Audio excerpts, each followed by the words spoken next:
Ano ang kalidad ng isang magandang barley? Una, dapat organic at puro. Walang halong harina, kemikal o pesticides. Pangalawa, dapat galing ito sa isang unpolluted environment na may matatabang lupa gaya ng New Zealand. Ang bansang ito ay may malawak at strict na government approving body para sa mga organic products nito.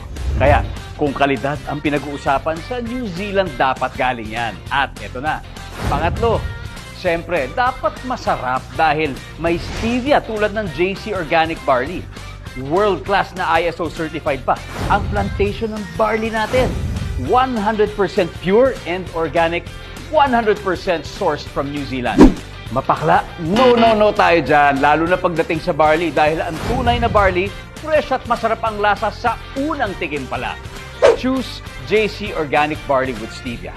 Masarap na at healthy pa. Dahil sa totoo lang, ayoko sa mapakla. Kaya, I choose JC Organic Barley.